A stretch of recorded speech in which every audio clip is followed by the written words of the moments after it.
Anda kembali bersama Liputan 6 Daerah Jawa Timur. Saudara, peristiwa kebakaran kembali terjadi di Surabaya. Dua rumah kontrakan semi permanen di kawasan Jalan Jemur Wonosari, Surabaya ludes terbakar. Api yang diduga berasal dari korsleting alat elektronik merambat dan meludeskan seluruh isi rumah. Ketenangan warga Jemur Wonosari 2 Surabaya Rabu siang berubah menjadi kepanikan ketika sebuah rumah kontrakan semi permanen ludes dilalap api. Api yang diduga berasal dari korsleting alat elektronik tersebut terus membesar dan merambat ke rumah sebelahnya.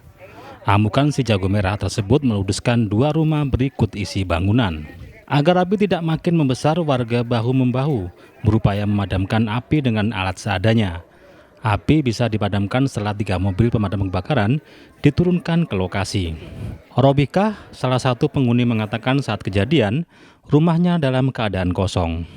Waktu kejadian Ibu di dalam rumah? Enggak, di luar. Di luar ya? Ada suara ledakan enggak, Bu? Iya, ada kulkas yang meledak itu. Oh, kulkas, bukan LPG ya? Bukan, kulkas yang meledak. Enggak tahu LPG-nya sekarang di mana, enggak tahu saya. Konslet ya, Bu ya? Apa? Konslet. Dari kulkasnya itu enggak tahu. Kulkasnya bulut-bulut di kulkas langsung naik. Ini berawal dari apa dan apakah di rumah ini juga ada pemiliknya? Jadi rekan-rekan, penyebab dari kebakaran kita masih menunggu daripada penyelidikan teman-teman dari Inavis maupun teman-teman yang tergabung dalam tim penyelidikan. Namun dugaan sementara dimungkinkan itu terjadinya konsleting arus pendek dari barang elektronik. Meski tidak ada korban jiwa dalam peristiwa kebakaran ini, namun kerugian ditaksir mencapai puluhan juta rupiah.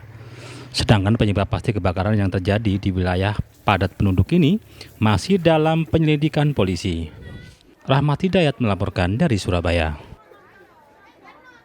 Sementara itu, saudara, diduga akibat korsleting sebuah panel listrik apartemen di Pakuwon City yang dalam proses pembangunan terbakar.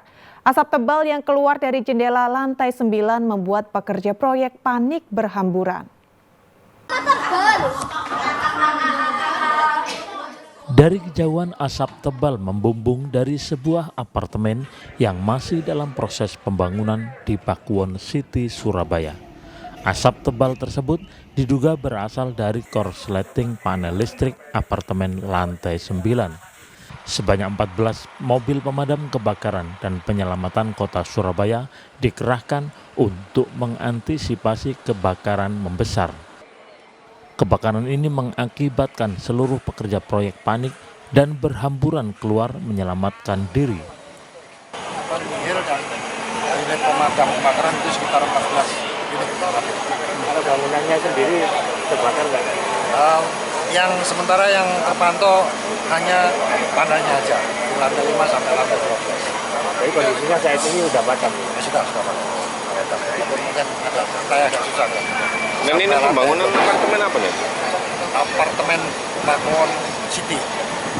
Meski tak ada korban jiwa, untuk mengetahui penyebab pasti kebakaran, polisi melakukan olah TKP untuk menyelidikinya.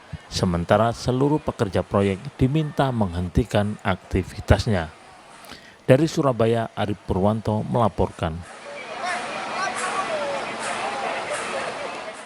Saudara, hujan intensitas tinggi menyebabkan 4 desa di wilayah Kecamatan Tanggulangin, Sidoarjo masih terendam banjir. Akibatnya selain aktivitas terganggu, warga juga mulai terserang penyakit gatal-gatal. 4 desa di Kecamatan Tanggulangin, Kabupaten Sidoarjo masih terendam banjir. Tidak hanya mengenangi jalan desa, banjir juga merendam rumah warga. Keempat desa yang masih terendam banjir yakni Desa Kedung Banteng, Banjar Asri, Banjar Panji, dan Kalidawir. Kondisi paling parah terjadi di Desa Kedung Banteng. Kondisi banjir yang belum surut berdampak bagi kesehatan warga kini mulai terserang penyakit gatal-gatal. Kini tim kesehatan dari Puskesmas disiagakan di balai desa untuk memberikan pengobatan kepada warga yang terdampak banjir. Tapi teman-teman ini setiap hari itu sudah bergerilya melalui ambulan masing-masing ke lokasi. Jadi kalau korban banjir agak berbeda. Kalau misalnya ada yang mengungsi, itu berarti kita poskonya standby di satu TKP posko. Tetapi kalau kondisi banjir kemudian masyarakat masih berada di rumah, beberapa kali saya ikut ke lapangan bersama Pukapus, itu justru mereka lebih tertarik kalau ambulan kita atau mobil keliling kita itu yang mengobati keliling kepada masyarakat. Sambil bawa toa menyampaikan bahwa ada pengobatan gratis yang bisa diakses oleh teman-teman korban banjir. Banjir terjadi akibat intensitas hujan yang tinggi dan tersumbatnya pembuangan air di sungai. Pemkab Sidoarjo sudah mengeluarkan status darurat bencana untuk 4 desa di wilayah Tanggulangin. Zainul Fajar melaporkan dari Sidoarjo.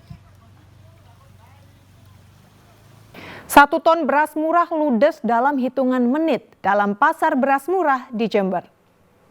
Kami kembali sesaat lagi.